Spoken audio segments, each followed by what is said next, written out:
this. Okay.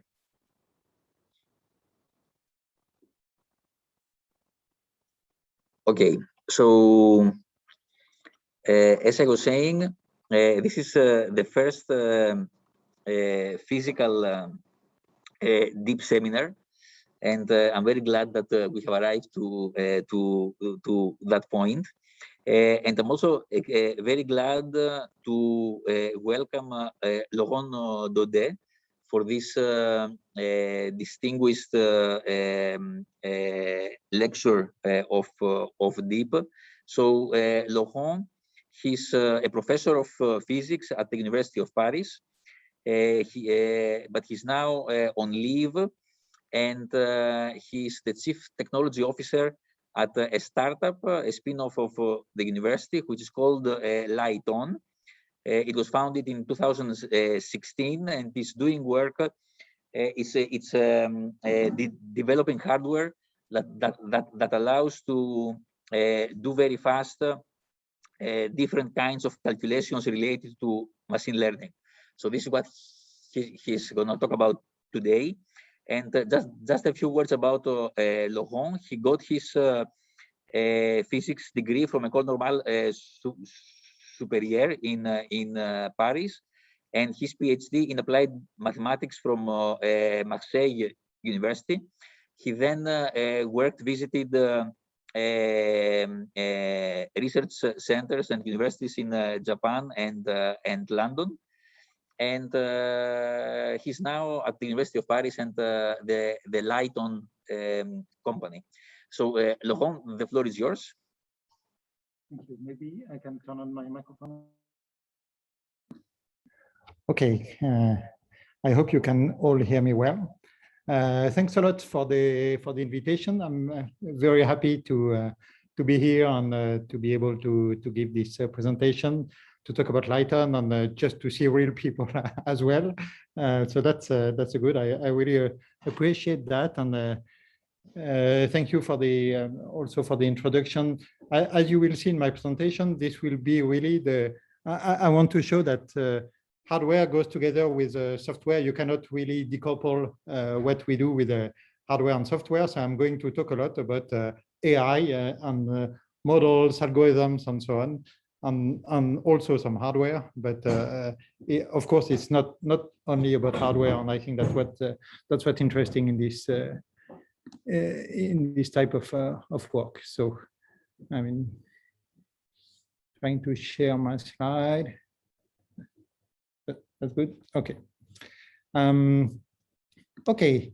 So I don't know if everyone is familiar with GPT-3, but GPT-3 from OpenAI that was released last year, we believe this is really a new generation of machine learning that has some capabilities that are really unexpected and that we couldn't really imagine even a short time ago. And for instance, one of these capabilities is to generate text, but it can generate text in a context that's extremely relevant for business as well. I mean, we are a business company and we want to, of course, to address business needs. And if you just look at this example where you prompt, you just say, write a professional email to Tom Sanders, a salesman for a laser company, and you see what's produced.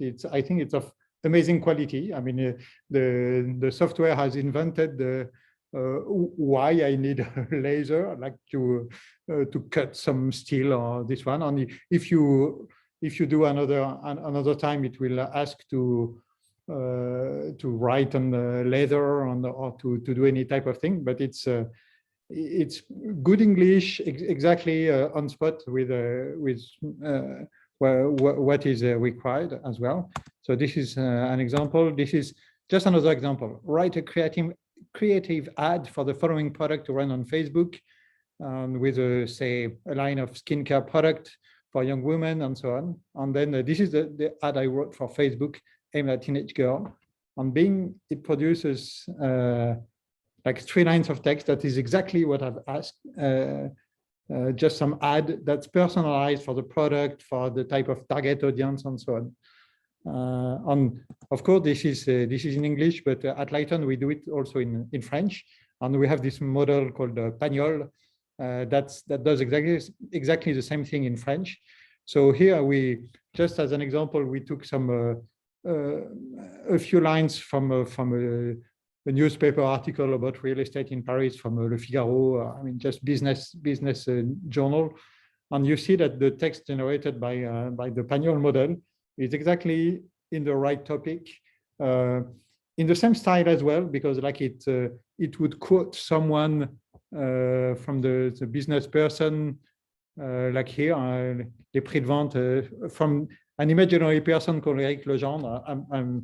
There's no Eric Legendre existing, but the model invented someone with a French name and quoted this person, and so completed the prompt really in the same style, in the same content, and with amazing quality, I believe, like very good quality French. So we believe something happened there, like 1 year and a half ago, and we were working on machine learning, on the big model, big computation, but we understood that there was a before and an after this type of model. In the sense that, okay, it understand, of course, it's only an AI, so it doesn't understand things, but you really have the feeling that it understands text. It can generate text in the right context and style. Yeah, what's interesting as well is that, okay, it's no more this debate between supervised versus unsupervised learning. Here you dump tons of gigabytes of text and it learns by itself. You don't have to have any labeled data. It learns what it's an ad on Facebook by itself. You don't have to teach it what it's an ad on Facebook because it has seen them.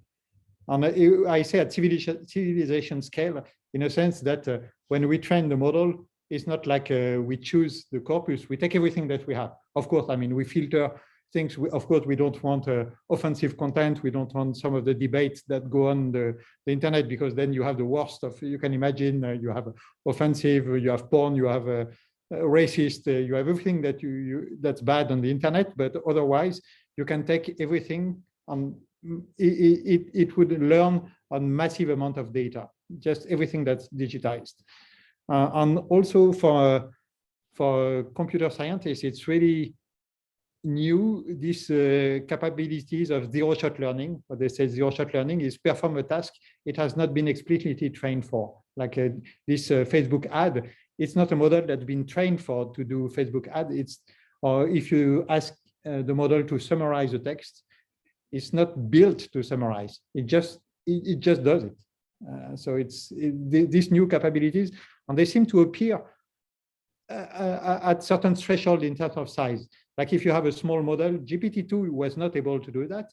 GPT-3 is able to do that. So it seems that there is some threshold in terms of a model size that allows these new capabilities, few-shot learning, and so on. And of course, people are very excited and do things on images and video, on proteins. Of course, you may have heard on the protein thing by Google, on the computer code as well, like autocomplete for computer code. We believe it's the potential for this type of model based on transformers is huge. It's huge for science and business at the same time. We believe that in business it will completely change automate some services that have not been automated, touched so much by automation so far.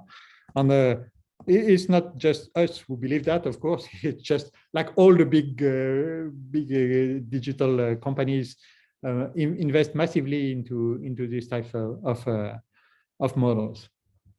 And there's a complete race, and we keep a leaderboard at Lighton. I can give you the address as well of like who has the biggest models and so on.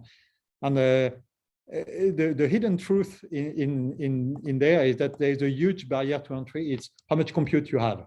The amount of compute is just insane, order of magnitudes bigger than what you had. And in a sense that no AI, or I would say machine learning, is doing the same type of massive computation that was before. It was for like weather forecast type of high performance computing on a big supercomputer, but no machine learning has the same type of needs.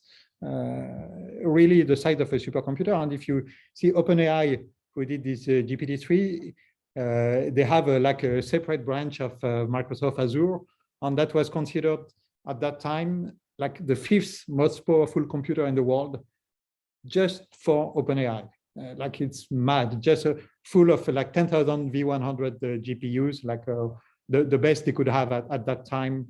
And it's, yeah, so GPT-3 is estimated to take 3 million GPU hours on a very good GPU.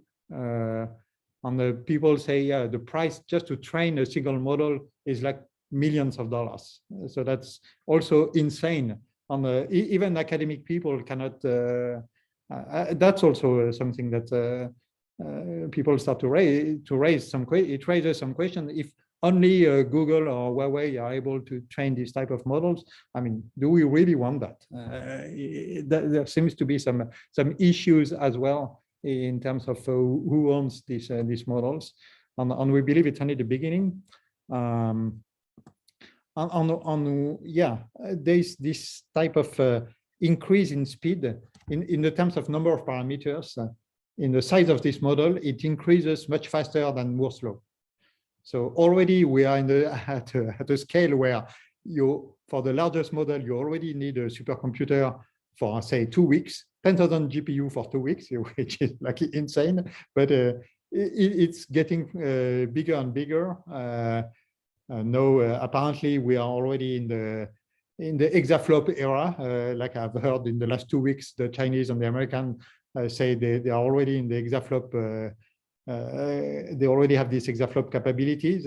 But I believe this is like, it will be used primarily in this type of applications. I mean, of course, classical simulation, classical HPC will still have some increasing needs, but I think the needs of this model is increasing much faster than any other type of computing in the past. And why? I mean, there is the sad truth is that really bigger is better in this type of model.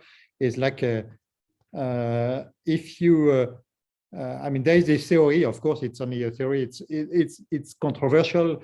Some people say it doesn't quite hold as well, but still, this theory of scaling laws says that for certain classes of model at this type of scale, you can really predict very well the performance of the model as a function of the model size and how much compute you have. So that's great. I mean, you have these scaling laws that hold over several decades, several order of magnitude.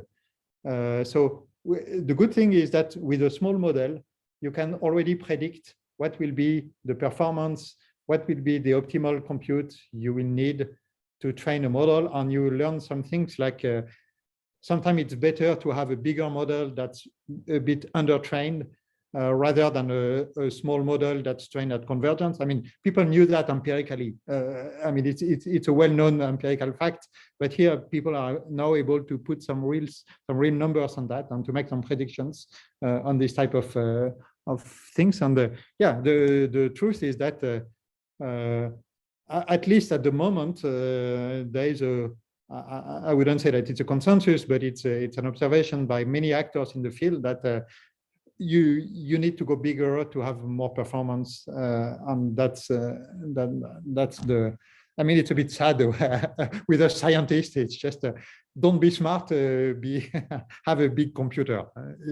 I would say it's a bit sad, but it seems to hold at the moment, at least in this type of model. So it seems that with all these needs, these compute needs, Moore's law, as we knew it, is not going to hold. I mean, we need new technologies, so we need new CPU, new GPUs, and so on. I don't know when. I mean, but it's when we started Lighton 6 years ago, 5 years ago, people were saying, well, compute is a commodity. People are happy with CPU and GPU. And at that time, there was about 100 projects starting all together to build new computing technologies, new chips that are specifically designed to accelerate AI computations, machine learning computations. I mean, as an alternative to GPU or to make the GPUs more efficient and so on. So most of them are with silicon technologies. I mean, you've got plenty of amazing technology like for instance, Sambanova or Cerebras. I don't know if some of you have seen Cerebras. They make a chip the size of a wafer. You know, the silicon wafer. It's one wafer, one chip. the chip is this size, which is completely mad. But then they can scale. I mean, they have huge capabilities. So people are starting to do some crazy type of architectures. But we still believe it's hard.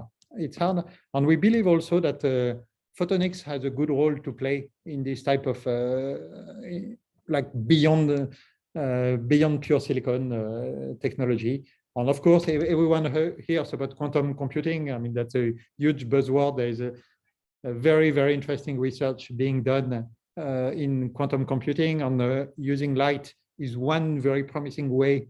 One of the most scalable technologies. There are many possible technologies for quantum computing, but one of it seems that light-based quantum technology are some of the technologies that can scale easier. I mean, scaling is really the key issue in quantum computing, and currently we are still at small scale, and compared to what we need for real-life application like business applications. But we also believe that even if we don't go to quantum, even if you're restrained to classical optics, there is still interesting to do, and that's what we do at Lighten. And just in one slide, using optics to do computation, it's a very old idea. Of course, we did not invent that. We could go as early as the 1930s. People were using optics just to check. It was like a mechanical computer, but they were using a ray of light to check that the computation was completed. That was, but the real boom started after World War II, when people were started to realize that a lens makes a Fourier transform for free. So that's fantastic. A lens makes a Fourier transform for free. If you have a Fourier transform, then you have correlation, you have a convolution very easily, and correlation or convolution is like pattern matching, and people were very much interested in pattern matching at that time. Even the defense industry, there were some amazing things, even in satellite in the 70s, in the 80s. A lot of them were classified, unfortunately, but there were some amazing technologies of optical processing in satellites at that time. On even the neural network, I mean, some people, some students believe that it's something that was born with deep learning in the last decade, but of course it's a very, very old idea, and people were already doing optical neural network as early as the 80s, and this work by Psaltis in the 80s on a fully optical neural network, which I think it's really amazing if you think of it in terms of technological achievement. What's interesting is that this technology, there was a big boom in the 60s, 70s, 80s, and then it stopped more or less in the 90s for many reasons, like, of course, the end of Cold War, so the defense industry was not funded as well, and so on. But I think there is also some more fundamental reason, like the Moore's law, fundamentally. The chips, computer chips, got so much better over time, and the increase was so fast in the 90s with the Pentium and so on, all these new generation of chips that even they had the FFT, fast Fourier transform accelerators built in these computers. So actually, the optical computers were not so competitive in terms of size. People wanted to do some high precision. It was limited in precision compared to what you could do in silicon. And eventually, optical computing ran out of fashion in the first decade of the century. No one, I mean, apart a few pioneers, were doing optical computing. We believe now that with AI and machine learning and so on, we have a good shot at rebooting this optical computing. Why? For two reasons. Because now the algorithms are statistical in nature. The fact that you do analog computing, you are in an analog domain, low precision, it's built in. I mean, the machine learning, it's only statistics on noisy data. I mean, the fact that you're in low precision, this is really built in the model. This is not an issue. You can do, I mean, even the silicon chips, they have some inference mode on 8 bits, very, very low precision. So at least for some computation, low precision is fine. On also the data itself is noisy, and you have so much amount of data that we believe optical computing can have a new life, and that's what we try to build at Lighten. But of course, we did not start Lighten like as an idea. Let's do that. Lighten started because we chatted with colleagues and we had lots of coffee, and I believe that's how science progress, with just chatting with your colleagues and having coffee with your colleagues, and that's why I'm here physically as well. This does not happen over Zoom. And I was just doing this research on acoustics at that time, and I was trying to apply this theory called compressive sensing in acoustic waves. And I was reading this blog from this guy called Igor Caron, and his blog was called Nuit Blanche, and there was a lot of information about information theory, compressive sensing, how to sample signals at information rate, and so on. And it's like linear algebra and type of things. And in particular, it involved random matrices, multiplying vectors by random matrices and doing what's called random projections. Random projection in a mathematical sense is just multiplying a vector by a random matrix. And compressive sensing is based on this random projection type of things. It's how to invert some underdetermined linear problem based on sparsity and so on. I'm going to skip the details, but it's the bottom line is that we were discussing these random projections in terms of mathematics, engineering, and so on. And we realized, I mean, we knew from compressive sensing that it was a good way to sense signals at a low data rate. And then one day, Igor sends me an email, say, hey, do you know what Sylvain does? His lab must be very close to yours. And actually, he was I was in the acoustic lab, and he was in the optics lab, like next building. And of course, I didn't know what was happening in the building next door, because we're always like that, scientists, we work on our own field. But so there has to be someone from the outside telling me, hey, you should look at what your neighbor is doing. So, I mean, that's good. We went to talk to Sylvain. And Sylvain is an expert in light transport in the diffusive media. So this is like a weird name he's studying how light propagates in diffusive media. Diffusive media can be like mist, human tissues. Of course, this is a big application. Can we see through human tissues for the biology, for medicine? This is, of course, this is like a dream to be able to see through the body. The problem is that human tissue, blood vessels, and so on, diffuse light. So there's classical physics tells you that it's no way you can see very deep because the light is completely scattered. It means that all the photons that go through the skin, after a couple of millimeters, there is no more what's called ballistic photon, a photon that has gone through a straight line. They have all been completely scattered. So the classical physics tells you that you cannot see more than a couple of millimeters deep in the body, and that's not life. I mean, you have to accept the tough fact of life. But unless you are a scientist and you don't accept the tough fact, you always want to go further. And there's a nice thing there's this thing called coherent light. Coherent light is like a laser light. And the nice thing with coherent light is that you can do wave interference. And with wave interference, let's step back and make a very simple experiment where you have a laser beam on say, a layer of paint, a layer of white paint. Very simple. Layer of white paint is this type of scattering material that scatters light. You have white particles of titanium dioxide, I think. This is what makes the white paint white. And so these are these small particles that scatter light. So the light beam goes onto this slab of paint, and then you project on the wall behind it, and what you see is this type of pattern called a speckle. Speckle is just a result of constructive or destructive interference of these secondary waves that you see at the outside of the layer of paint there. So if you have a constructive interference, you've got maximum intensity. Destructive interference, you've got 0. And then you have this pattern, and that's well known. The speckle is well known for people doing not only coherent light, but also ultrasound, for instance, ultrasound imaging, ecography, for instance. It's full of speckle. There's this interference of coherent waves. On the people doing radar as well, they know speckle very well, and this is a well-known phenomenon. Usually, it's they want to reduce the speckle. They say there is no information in the speckle.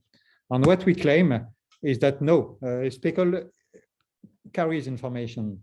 Not only it carries some information, but it is the information in our case. So what we did is to generalize this type of experiment. Instead of having a uniform beam, we modulate the beam spatially. We make an image with a laser. So you have what's called a spatial light modulator. A spatial light modulator is exactly the type of device you would have in a video projector just above here. This is a chip that turns where you have like micro mirror that can flip on and off in 2 positions. On that, you have millions of them, millions of pixels, and it takes digital data and it spatially modulates. It makes an image out of digital data of 1 megabit of information. And this is, you have this information, and then you can record again on millions of pixels. And the physics is completely linear. I mean, there is no nonlinear propagation. So if the physics is linear, if you look in terms of input-output, there has to be one matrix that describes this system. So this system is called the transmission matrix of the material. So it means that actually this light scattering, it's a completely deterministic process. I mean, it's one draw of a random process to determine what is this transmission matrix, but then it stays forever. I mean, forever as long as the material is stable. So once it's you have this random draw of this random matrix, then it's the input-output relationship between the information you enter at the spatial light modulator and the information you output at the camera level is completely determined by this transmission matrix.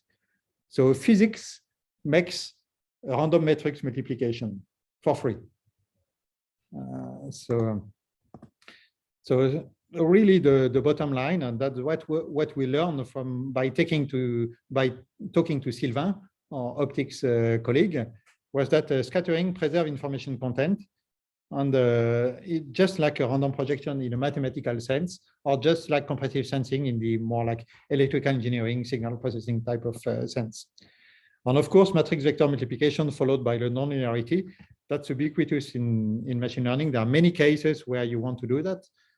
So that's why we started to talk to the fourth musketeer of the team, who is Florent, our machine learning expert, Florent Jacala, who is now professor at EPFL. And Florent, we went to talk to Florent, telling him, hey, I can do at the speed of light random projection. Is that interesting to you? And he said, yeah, of course, it's interesting because of this beautiful thing called the Johnson-Lindenstrauss lemma. Okay, maybe some of you know it. It tells you that, okay, fundamentally, random projection preserves distances, preserves angles. If two sets of vectors, if a set of vectors in the original domain, if two vectors are closed in the original domain, through random projection, they will still be closed with an error that you can bound, and so on and so on. So you can do beautiful math based on that, but it means that random projection preserve distances, and you can build like kernel theory based on that. There's this beautiful paper by Raimi and Recht that was published in NeurIPS 15 years ago, nearly. So random projection can be seen as if you don't have any further information on your data, that's the best way to mix data, to do preconditioning for, say, many linear algebra type of thing. changes the dimension of a vector without changing the distances and angles. You can do so data compression and do machine learning in the compressed domain. And people use random dense layer just to reduce the amount of data in deep neural network, for instance. So this is really in the data compression type of thing. But you can do also expansion. Decide that you want to embed your data in a higher dimensional setting, so that say linear classification is easier. It's easier sometimes to find a linear separator in higher dimension, and so on. So it can be used in many things, and you can really see that if you are into deep neural network, see just that as a fixed, dense, fully connected layer with random coefficients of a deep neural network. So now let's.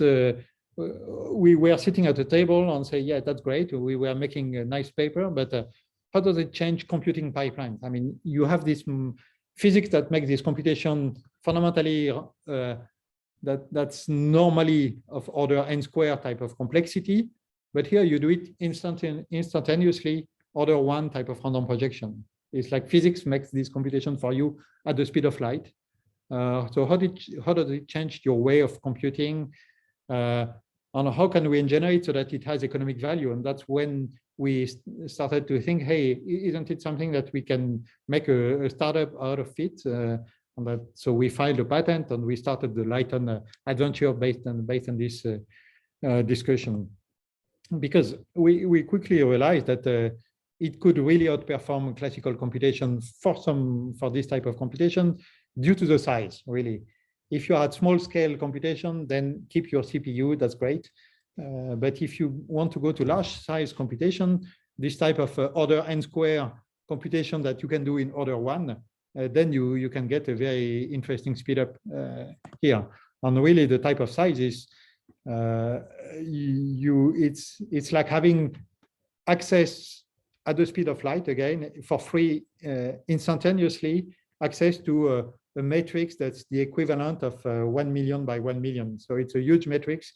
It's like having equivalent to some read-only memory, because you cannot change these coefficients, you cannot tune them, but you can access this huge amount of memory very fast, and also quick. So you can do it inside this light modulation. This can be run at several kilohertz. So many times, maybe 10,000 times per second, you can do a full matrix vector multiplication of size 1 million input, 1 million output. So in terms of number of operations, it's like a tera ops operation per second. But of course, the small print that they are not. First, they are analog in the analog domain. They are not flops. They are not floating points. Like usually people compare supercomputer in terms of how much flop. It's not floating point. It's in the analog domain some add, and they are not programmable. We are in a non-Feynman type of computing. We cannot program this matrix. It's super fast, super efficient, and also energy efficient, because this multiplication is passive. You don't need to add energy to do this light scattering. The energy is just needed for the laser, for the light modulation, or for the CMOS sensor, but that's it. So it's very efficient in terms of watt, but you cannot do anything. You can just do very, very specific computations. So now, fast forward 5 years, we have a product. We turned this lab experiment that was like on an optics table, like 1 square meter, big optics table. I don't know if some of you have been already in an optics lab, but it's always impressive to see these lenses and so on, like big bulky things, but very, very impressive, lots of laser lenses and so on. And then we turned it into something that's a full product. First, it was like a prototype, and then now it's something that you can buy from us. You can put in a data center, and you can plug into your server through the PCI Express slot. And then you can do computation on that in a hybrid way.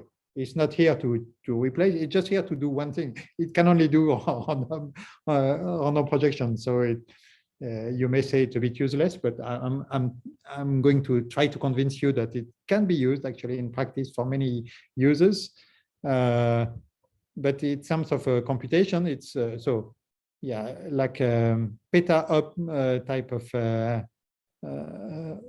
capabilities at 30 watts. So in terms of number of operations per watt, to compare, it's about 200 times better than a good GPU board from NVIDIA. But again, it's not a one-to-one comparison because it doesn't quite do the same thing. Energy impact of AI, machine learning in general, and data center starts to be a big concern, and I think that's good that we have this concern, because I mean we all know the issues of global warming and so on and so on. So every source of energy has to be accounted for, and of course data center increase by a lot in their capacities, so they have to be able to reduce their impact. So it can contribute up to a point to be seen. Also, we recently realized that being analog also has some very, very interesting properties in terms of privacy, data privacy, which is also a big concern nowadays. Like you want to learn some machine learning models and say medical records and so on and so on, but we want the model to be super efficient, but we don't want anyone to come back to the individual files. Of course, to identify you as maybe you had a cancer at some time, and we don't want people from the model to go back to the data. And going through this analog that cannot be completely characterized with infinite precision has some good properties that we recently uncovered in terms of data privacy and what's called differential privacy and so on. No, it's also, if people want to use it, you are very welcome to try it. We put some of our prototype in the data center in Paris, and we have what's called Light on Cloud, free for academic research. Everyone willing to play with photonic computing, you're welcome. Tomorrow you have an account, like literally tomorrow, and we have some optical processing unit available for you to play with and to discover what you can do. It's super simple to, I mean, if you're already an expert in PyTorch, Python, and scikit-learn and so on, then in a couple of hours you will be able to use the machine. We made it very simple. We don't want people to be expert in optics. They don't have to know anything in optics. It's just you send data in, they get data out, and it's just a couple of lines. Import a Python library, and then you're on your own, and you can do your computations. So we made it so that it's very simple. People don't have to go into the photonic side of it. Don't have to know anything. It could be done with any technology. And in terms of use cases, we invited many people from either from the academic world. We have about 30 people from 30 different universities across the world using our machine, and they've been doing very nice things like randomized singular value decomposition, and you use the optical processing unit to compress the data. You know, SVD scales very bad with the size. You want to do SVD, but with large data, it's really hard to do. I mean, it's like order of like n cube type of complexity. So it's really bad scaling. So you compress using these random matrices, and you can do approximate SVD in the randomized domain using this type of technologies. You can do transfer learning using this, like having the first layer, like convolutional layers done on GPU like you would do normally, but then the dense layer here made on the optical processing unit. On it, we use that to do transfer learning. We have a collaboration with David Rousseau, who is working in Orsay using data from CERN particle physics, and he wants to classify events, and he's using that to classify events. And of course, you know, CERN has a lot of data to process, big computing challenges over there. We do some reinforcement learning. We learn how to play, of course, just as a proof of concept, or optical processing unit plays Pac-Man. You know, the reinforcement learning, this is how AlphaGo, one of the important technology behind the AlphaGo game playing technique, playing Go, so like learning by itself. I can go into more details. recent collaboration with the Criteo AI research or Facebook AI research on the adversarial robustness to adversarial attacks or differential privacy. As I said, these are very important features for this, especially for these companies. Where a new technology I'm going to skip called reservoir computing, and also, yes, this time series analysis, change point detection in time series. You have, say, high dimensional time series. You want to detect if the time series is stationary or if there is some change point at some point. And when I say very high dimensional, again, you are monitoring like a factory or an airplane engine or something like when you have tens of thousands of sensors that you have to monitor at the same time, and they're all noisy, but you want to detect if the noise is stationary or if a few sensors at some point start to detect some unexpected event where you are happy to trigger some alarm that it's not working as expected. And we use that to detect some on some SARS-CoV protein. People do simulations, like big numerical simulations on how this protein evolves over time, and we want to detect the change of conformation. Just that's what we've been doing. Yeah, I'm going to skip the details. These are details on this time series. What's interesting as well, I think, yeah, what's interesting is the computing time, comparing different technologies, if it's implemented on silicon, implemented on the optical processing unit, and so on. So what's interesting is that computing time, I mean, of course, if you do any type of computation on silicon chips, the computing time increase with the dimension of the data. This is very natural. We all see that. And even if you have, say, fast scheme, like they only increase in terms of n log n type of complexity, but still there is an increase. But here, in contrast, the compute time with the optical processing unit essentially is independent, is, as I said, order one type of complexity. There is a bit of linear, I'm cheating because there is a bit of linear pre and post processing of the data that still has to be made on an FPGA. So there's a bit of overhead, but fundamentally the computing time is independent of the dimension. So if you are in low dimension, there is absolutely no point in using this machine. If your time series is in dimension 10, then keep your CPU, your GPU, and so on. If you're in dimension 10,000, 100,000 to 1 million, even more, then you may have several orders of magnitude speed up in using this type of technology.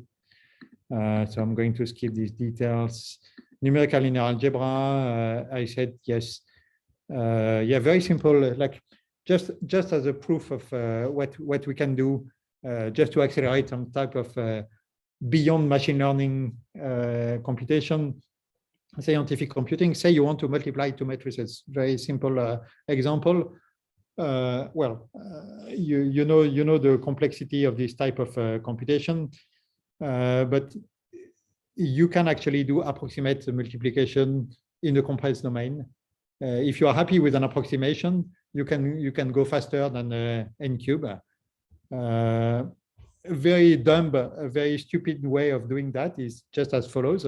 You have the random matrix R that you can take it here tall, and if R is full of random coefficients with say a Gaussian IID coefficients, then R transpose is almost equal to the identity, and you can this is a property of these random matrices.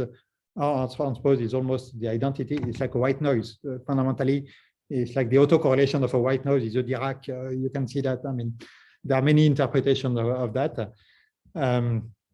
So if between A and B you insert this near identity matrix, it means that you can actually, instead of multiplying A by B, you first do AR, you do R transpose B. So you have the compressed version of A and B, and then you multiply the compressed version of these two matrices. And of course, in general, you don't want to do that. unless you have a quick way of doing this multiplication by R.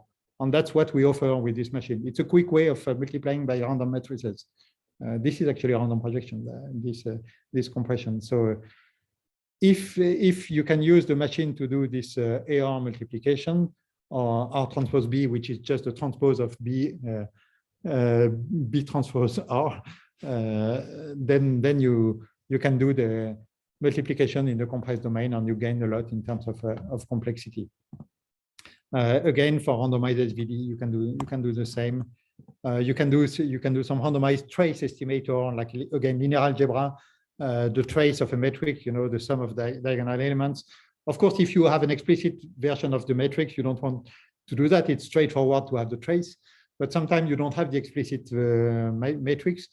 And for instance, in graph neural network, you want to detect communities. Say you have a community is here defined as a fully connected subgraph. Okay, so you want to detect, here you have a Facebook users, and you want to detect community in Facebook, for instance. And so there are groups who are fully connected to each other.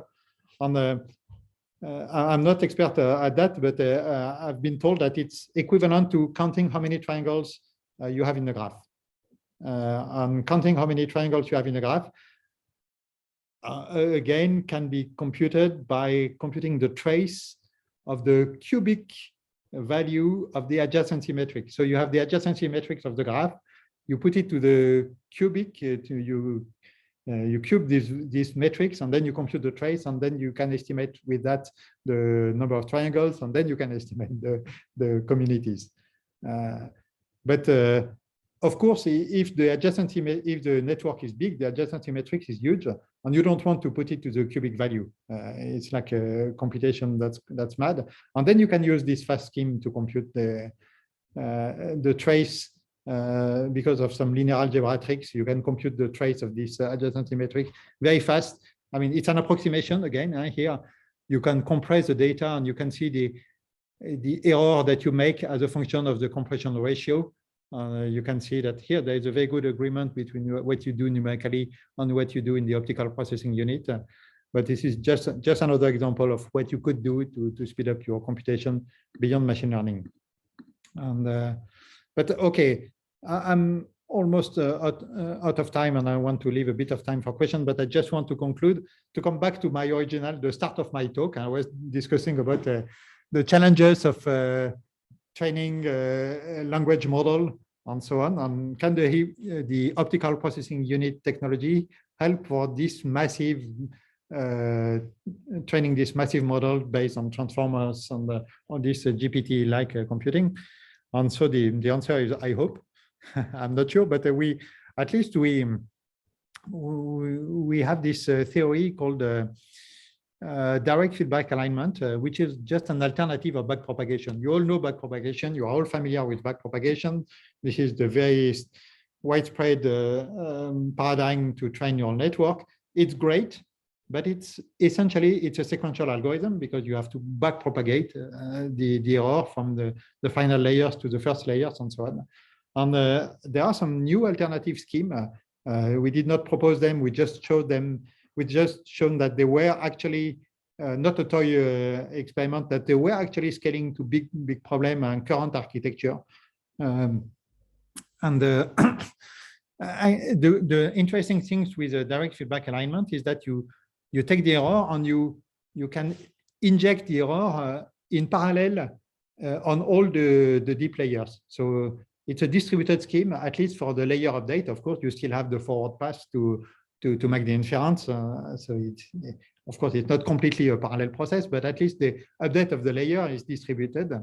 And we have shown that it scales to modern deep learning architecture, neural view synthesis, NLP recommender system, and so on. So we did that, on, of course, on a classical computing network. And we started to apply that because it's based on a random projection to inject error in the deep layers. So you can use the optical processing unit to do that. So we started to do the first optical training on graph neural network. We presented that at last year NeurIPS.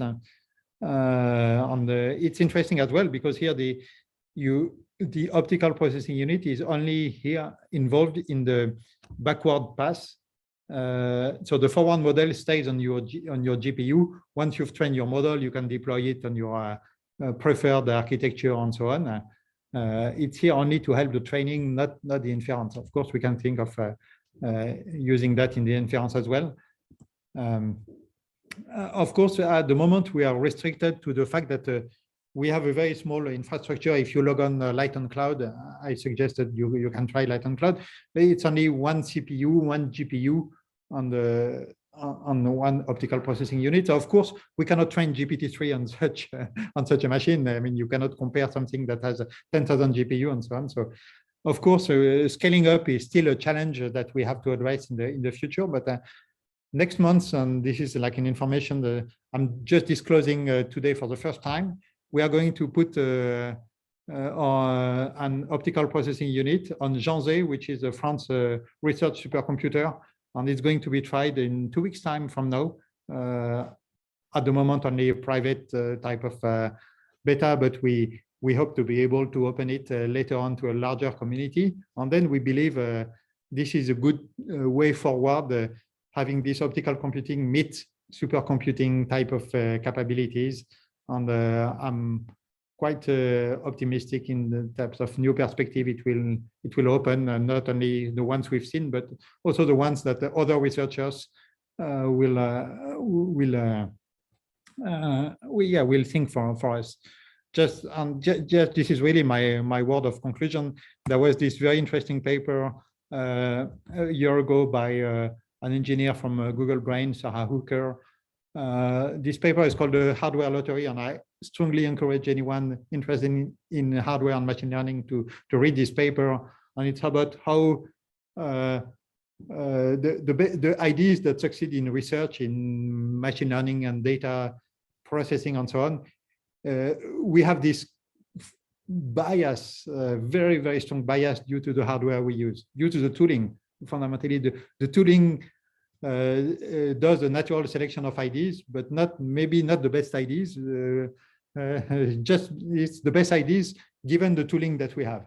There is always this prior that we tend to forget, and the fact that we have new hardware. I mean, we hope that like with Google, we are not hacking the hardware lottery. We just maybe buy you a couple of tickets for the hardware lottery, and that's my word of conclusion. And here you can see Igor, my co-founder and CEO, holding the next generation photonic core that will be miniaturized, but it's like for the future. But you can see that it started as an optics table, and it's starting to look like a chip, a component. So I guess we'll maybe be able to like embed that into embedding computing type of devices and so on. And you're welcome to go on our webpage. Although we are a company, we are our DNA is in research, so we like to collaborate with researchers. We like to give access to our Light on Cloud thing. We have a GitHub. We have got all our publications on the website of the company, and we really welcome collaboration with the academic world. So that's why I'm very happy to be giving this presentation. Okay, so thank you very much. Are there any questions from the audience? So if you have a question, please raise your hand. There is a question from the room that we will start with. Yes, so thank you very much for this interesting project. So on traditional devices, we speed up algorithms by parallelizing. But if I understand right, to speed up the algorithms on the new on the device are presented, we need to find like an equivalent operation that can be performed in an optical way to speed up the algorithm. Yes. Yes, that's correct. Yes, it's not like I will repeat the question for everyone to understand, and maybe you can tell me if I understood well the question. Is that yes, this is the question is is it true that when you have some algorithm, you would have to modify your algorithm in order to find the way to do this type of operation that the optical processing technology can speed up? Yes. If you take if you have some code that work on PyTorch and you say, do I have a speed up by using your device? Of course, the answer is no. In general, if you don't change your code, you won't have any speed up for sure. And if you don't use random projection, if you use random projection somewhere in your code, yeah, then okay, change these 2 lines of code, and the data, instead of sending it do the random projection on your GPU, do it on the optical processing unit. So this is, it will take you just a few changes to do that.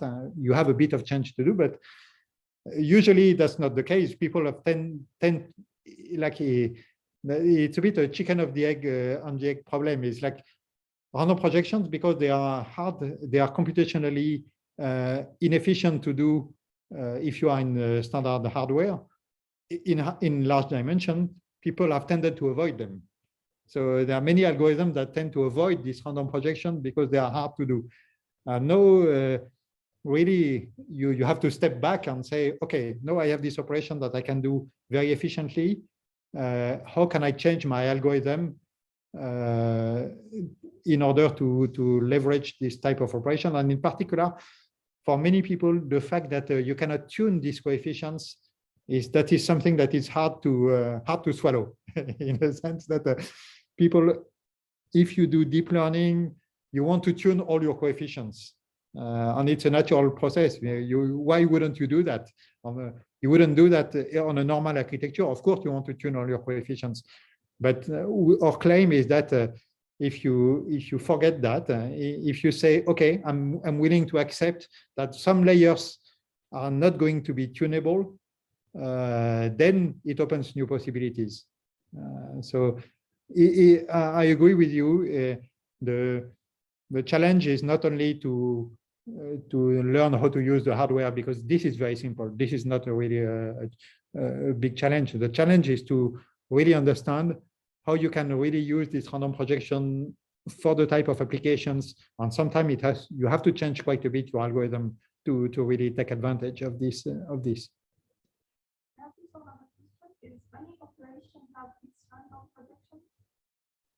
So, sorry, can you? Okay. So every task can be used on the new device. So if I take a task, for example, matrix multiplication or any mathematical equation, does any mathematical equation has its own? So the question is there like a general theory of where any linear algebra operation can be formulated with random projections? Actually, that's a good point. I don't know. I don't think so. I think there are some operations like I've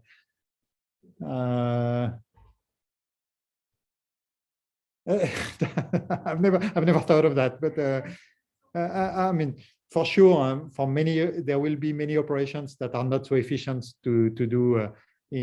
So you have to find the right use cases, and especially like the example I was giving like singular value decomposition, SVD. We know this is a computationally expensive type of operation, so this is where there is some potential benefit in working in the randomized domain.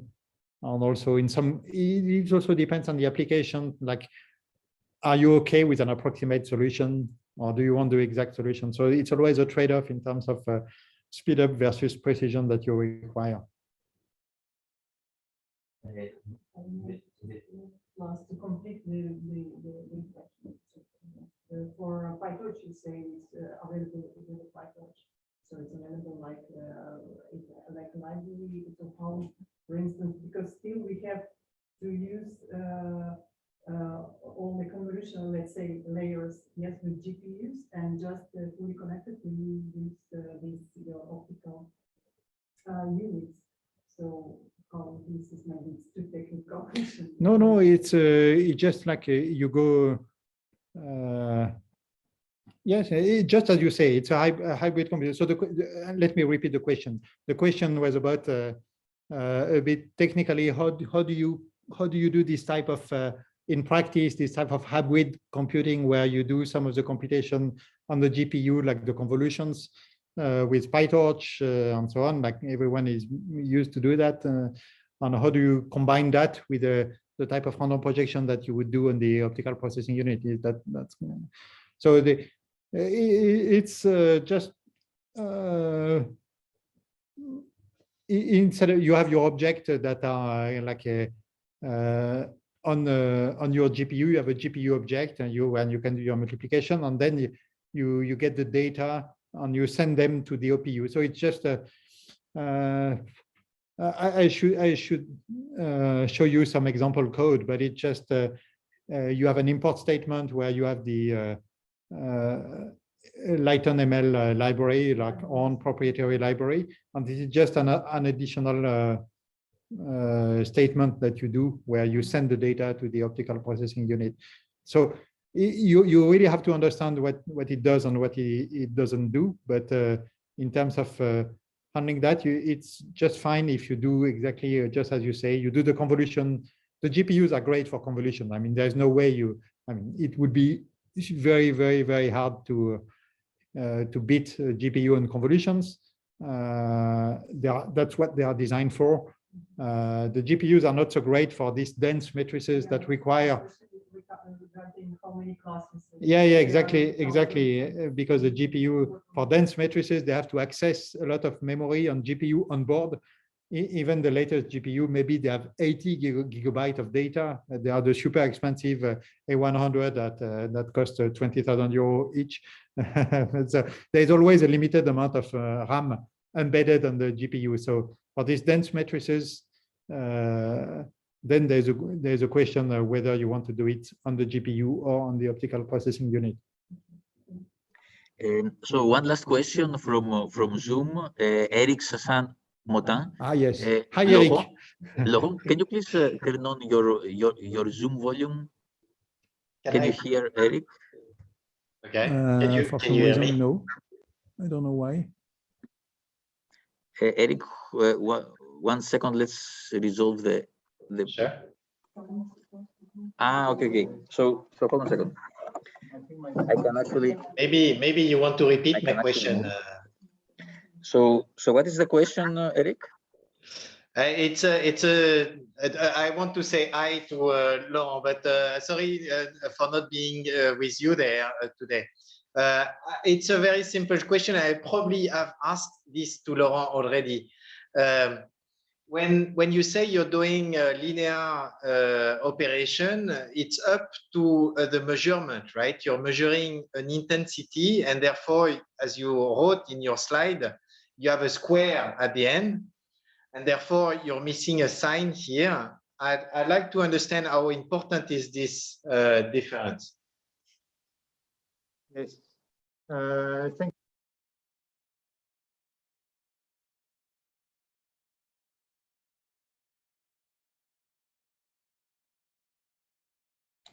We don't hear anything right now. We don't hear anything. I think Laurent is muted.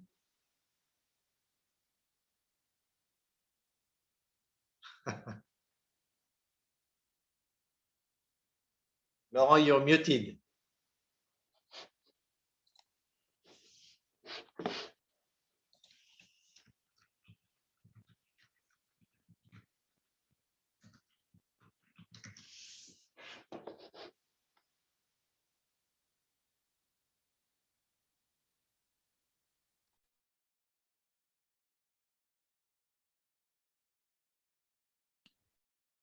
Yes. So maybe I can reply. Sorry, I was muted. Yeah, sorry. Hard to have two computers interacting. So yes, thanks, Eric, for the question. You're right that the basic operation, as we do it straight from physics, is because the electromagnetic field is complex valued. Maybe that's the one here. H is actually complex valued, and what you measure is the intensity of the field, which is the square this thing. So as you say, if you do it just like that, you have a non-linearity. But now we have this interference scheme where we got rid of the, if you are in, okay, there are many cases where you are happy with this non-linearity. If you do machine learning, usually you are happy with the non-linearity. Machine learning is just like a matrix vector multiplication on non-linearity stacked on top of themselves. So you can have this non-linearity, you can have other ones, but at least you are happy with this non-linearity, and this one is not worse than any other. But if you want to do a randomized linear algebra, like for instance, the randomized SVD scheme or randomized matrix multiplication I was presenting, you want to be fully linear. So in that case, we have made recent progress where we have some interference scheme that is completely hidden for the user, where at a cost of a drop in speed, you get the linear measurement. So you actually get, if you don't like the non-linearity, you can get the y equal hx in the real domain with some interferometric tricks that we've done internally, but it's transparent for the user. So you can have either mode. You can have the two modes of operation with or without the non-linearity.